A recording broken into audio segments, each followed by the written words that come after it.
dans cette série de vidéos, nous allons faire un petit exercice de modélisation d'un jeu d'échecs qui va nous permettre d'avoir les bases de modélisation.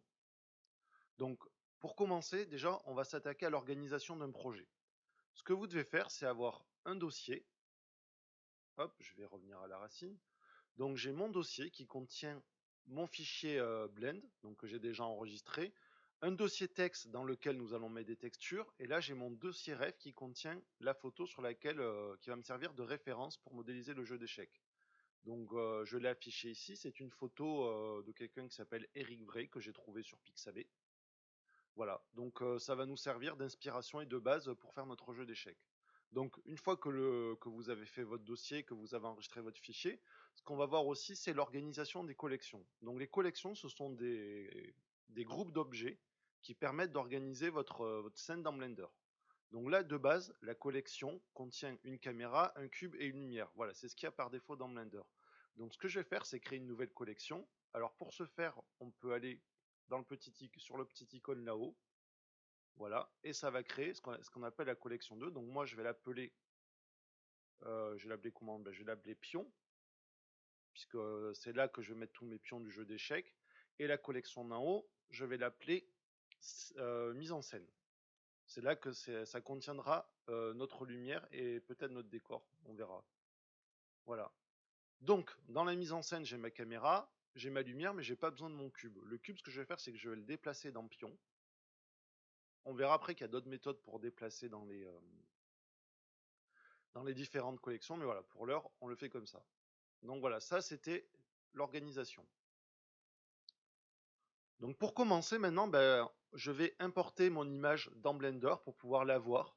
Donc pour ça, il y a deux façons. La première, c'est celle que vous avez vue en tout début de vidéo, c'est d'avoir, donc on va diviser la fenêtre, et d'avoir une fenêtre Image Editor. Voilà. Ensuite, donc il était déjà ouvert, vous appuyez sur Open, vous allez dans votre dossier référence et vous cherchez votre image de référence. Ça, c'est la première méthode. Il y a une autre méthode où on peut ajouter un objet nul. Donc un objet nul, c'est plutôt, ils appellent ça des objets empty, donc des objets vides. Ce sont des objets qui vont nous servir de guide dans le logiciel, mais qui ne vont pas apparaître au rendu. Donc il y a plusieurs types d'objets empty. Nous, celui qu'on va choisir, c'est celui qui s'appelle image. Voilà, donc là à l'écran, on ne voit rien. Vous voyez que notre empty s'est mis directement dans mise en scène, dans notre collection mise en scène, puisque c'est elle qui était sélectionnée. Donc pour l'instant c'est parfait, on va la laisser là. Je vais masquer ma collection pion pour l'instant. Et empty, vous voyez qu'il y a ce petit carré qui apparaît. Et pour l'instant il est vide, il n'y a pas d'image. On va aller dans le panneau Properties, qui est celui-ci. Et dans la deuxième série d'onglets, qui sont tous les onglets qui concernent l'objet, il y a un des onglets qui est spécifique à cet objet. Donc il y a l'onglet de base où on a les coordonnées, un autre onglet avec les contraintes. Si c'était un mesh, il y aura encore l'onglet avec les modificateurs. Et ensuite, on a un onglet qui est l'onglet empty qui a toutes les options de ce type d'objet. Donc ici, on a un bouton open où on va aller chercher encore une fois dans notre dossier ref l'image. Open, voilà.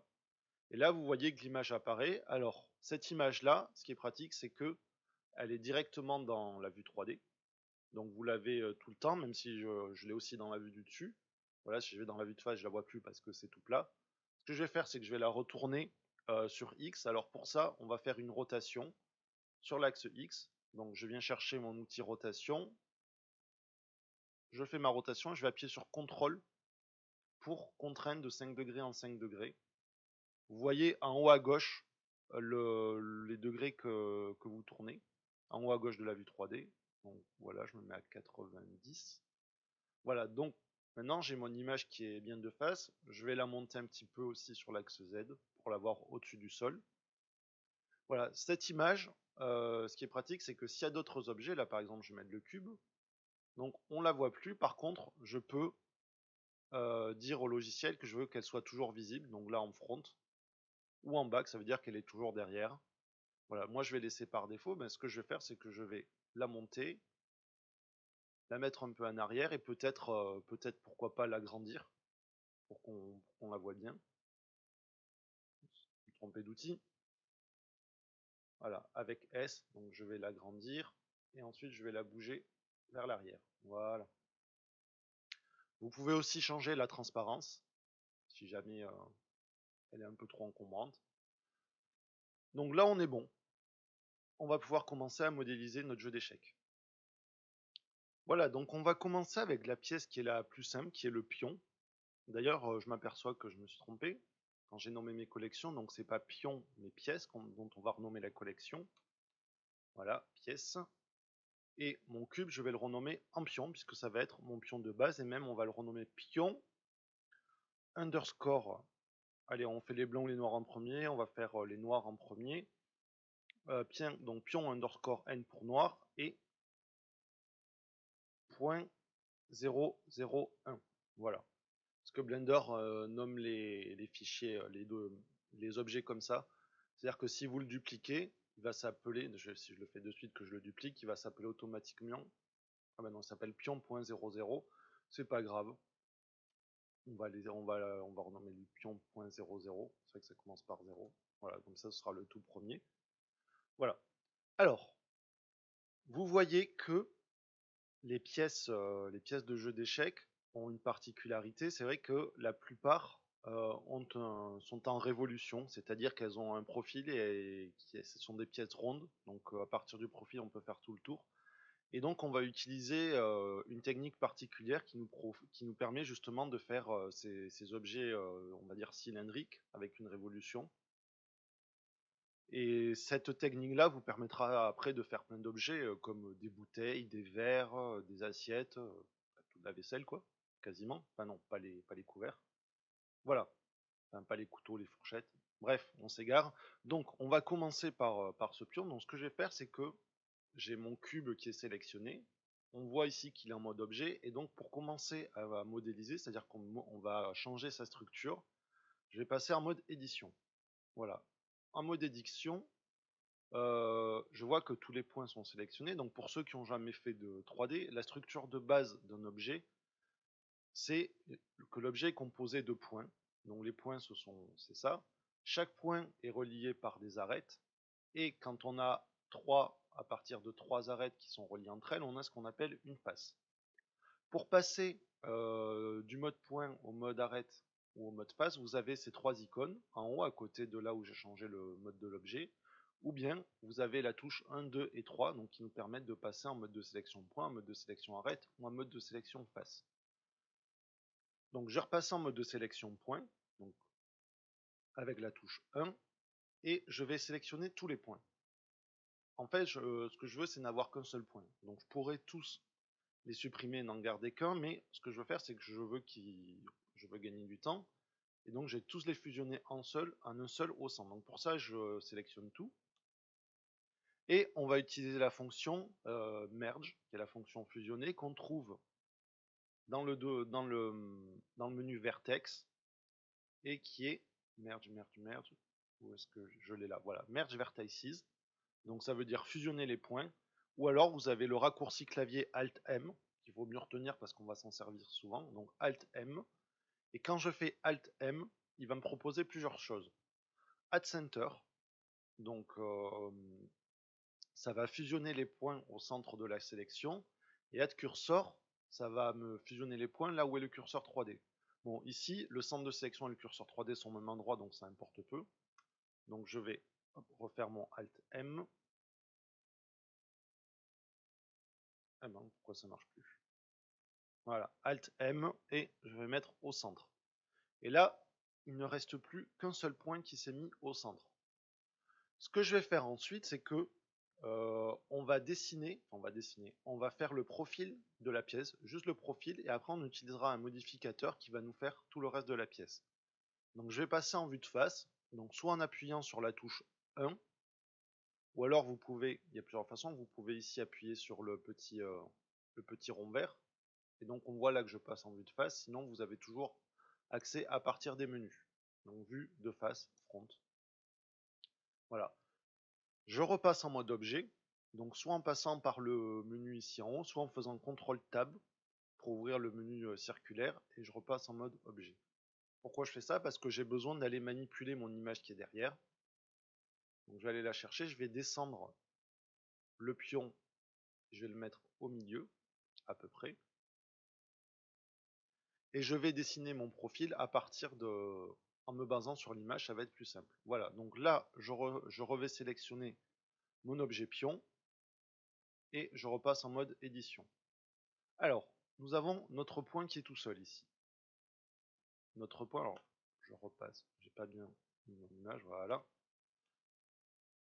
Donc je vais reprendre mon point, je repasse en mode édition, voilà. Donc notre point qui est tout seul, donc on va utiliser ce qu'on appelle l'extrusion, qui va nous permettre de créer un autre point à partir du premier. Donc pour ce faire, vous pouvez utiliser l'outil à partir de l'icône qui est là, ou bien utiliser le raccourci clavier qui est la touche E. Donc là, je vais faire E, et vous voyez que j'ai une arête et un point qui part de là. Donc moi, j'aimerais la contraindre sur l'axe X pour que ce soit bien droit, donc je vais appuyer sur X. Voilà, et là, ça reste bien droit.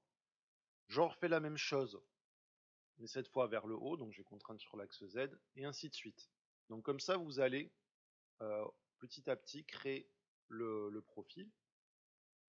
Voilà, donc je fais que des extrusions avec la touche E.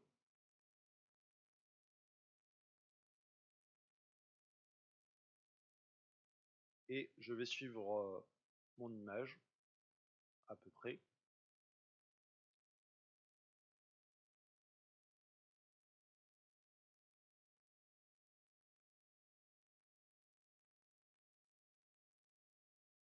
Voilà, et le dernier point, il faut qu'il soit bien au centre. Donc pour ça, je vais ouvrir le menu latéral de la vue 3D, le menu latéral droit, avec la touche N, ou alors en cliquant sur cette petite flèche. Et ici, on voit que si je bouge mon point, on voit qu'en haut, il y a la fenêtre transform, donc c'est la fenêtre de mon point, il y a le vertex qui est écrit là, et on a la fenêtre de mon point, c'est les coordonnées du point. Donc ce que je veux, c'est que ce soit vraiment à 0 en X, à 0 en Y, et en Z, bah, ça dépend de la hauteur de votre objet. Voilà, donc là, on a le profil. Alors on peut arranger quelques endroits, notamment ici, vous voyez que j'ai fait quelque chose d'assez pointu. Donc on va utiliser la fonction bevel, bevel qui permet d'arrondir les angles. Donc la fonction bevel, on l'a ici, et on voit que quand je survole, on a le raccourci clavier CTRL B. Donc je vais faire CTRL B, et il ne se passe rien. Pourquoi il ne se passe rien? Parce qu'on ne peut pas faire du bevel sur un point, sauf si on appuie sur la touche V pour passer en mode vertex.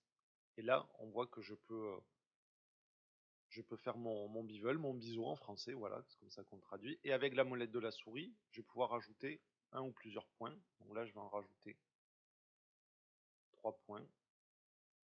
Voilà, je vais reprendre les points qui ont été créés. Donc je vais faire un carré de sélection. Et je vais les déplacer pour que ça ressemble un peu plus à la courbe de mon image. Donc je refais la même chose ici. Donc CTRL B, V pour passer en mode vertex.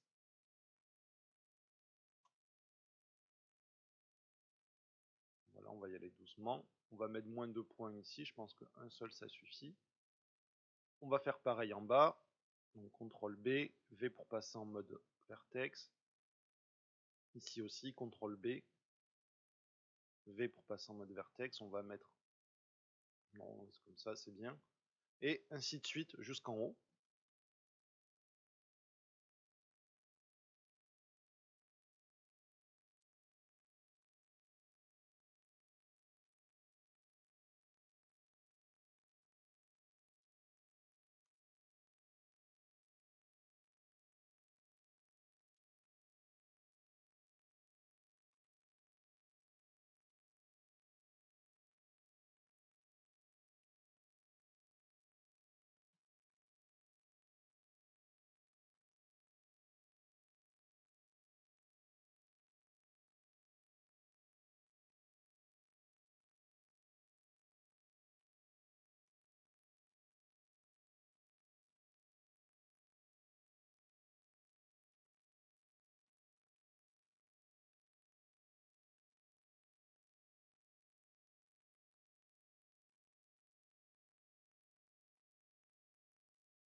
Voilà, n'hésitez pas à arranger vos points par moment quand il y en a besoin.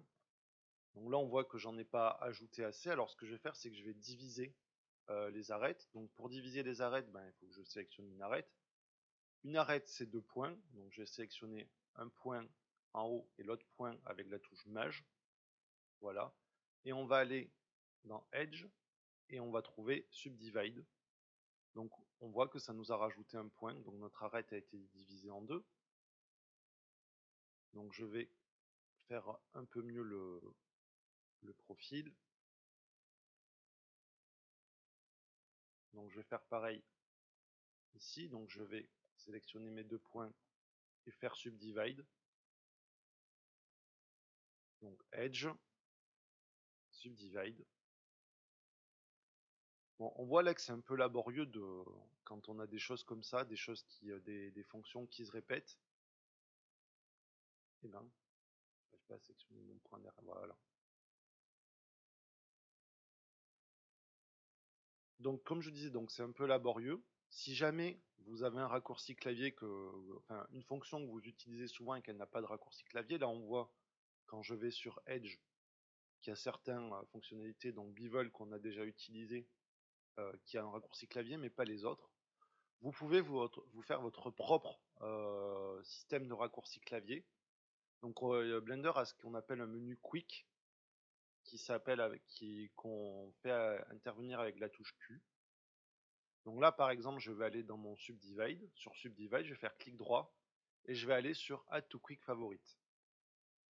Voilà. Et maintenant quand je suis sur ma vue 3D, si j'appuie sur la touche Q pour appeler le menu quick, on voit que j'ai mon Subdivide. Voilà. Là, on va le refaire une fois encore. Donc, Q, Subdivide. Et là, j'ai bien mon profil. Donc, il y a des moments où j'arrive pas à sélectionner les points. Voilà, là, je les déplace avec la touche G.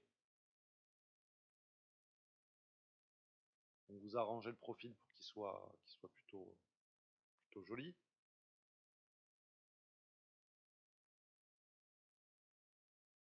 Voilà. Et là, je vais refaire, comme tout à l'heure, mes CTRL B pour arrondir.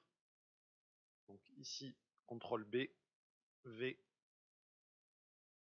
Ici aussi, CTRL B, V. Et enfin, on pourrait le faire sur plusieurs points en même temps, mais là, ça permet de s'entraîner. Voilà. Et ici au milieu, bah, je vais diviser. Donc Q, Subdivide. Là, pareil, Q, Subdivide. Et on va arrondir comme ça. Là, c'est pareil. Le menu Quick, Subdivide. Le menu Quick, ça donne fin. Ou pas d'ailleurs. Hein. Non, ça donne pas fin. Allez, CTRL B, V. Ici aussi. Voilà, comme ça on a notre forme qui est vraiment bien arrondie.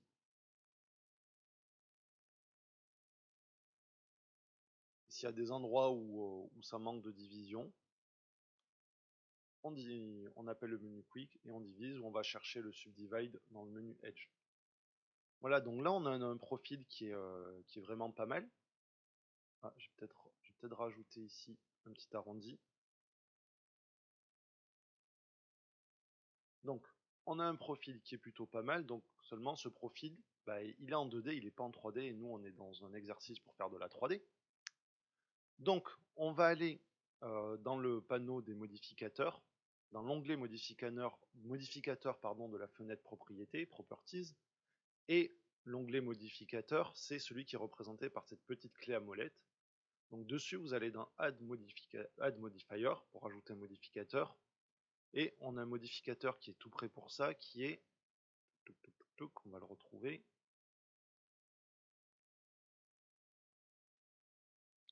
Bon, comme les icônes ont beaucoup changé depuis les anciennes versions, je ne retrouve plus où il est.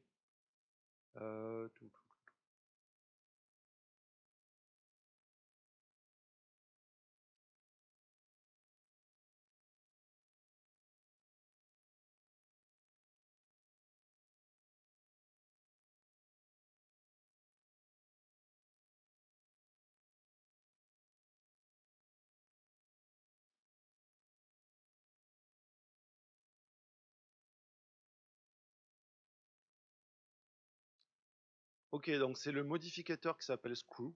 Alors bon, l'icône est un peu bizarre parce qu'on dirait un ressort. Mais voilà, donc vous voyez, une fois que j'ai appliqué mon modificateur Screw, on voit que j'ai mon objet qui fait tout le tour. Alors, il se peut qu'il y ait des petits problèmes d'ombrage. Donc si ça arrive, on va aller ici, sur Calculate Order. Voilà, c'est qu'il n'arrivait pas à calculer dans quel ordre mettre les points. Voilà, donc ce modificateur-là, en fait, ce qu'il fait, c'est qu'il prend un profil et il le duplique en un certain nombre d'étapes. Donc ici, on voit qu'il y a écrit 16. Donc si j'en mets moins, vous voyez que la pièce, elle aura une moins bonne résolution. Donc ça commence à partir de 3, et puis petit à petit. Voilà, donc 16, c'était pas mal, c'était assez bien arrondi. Et vous voyez qu'on a aussi l'angle de 360 degrés. Si je le mets à 180, vous voyez que la pièce, elle est creuse et elle est que à moitié. Donc on va mettre 360. Voilà, on peut aussi définir sur quel axe il applique le modificateur. Donc ici, nous, l'axe Z, c'est parfait. Et donc voilà, on a notre première pièce qui est le pion.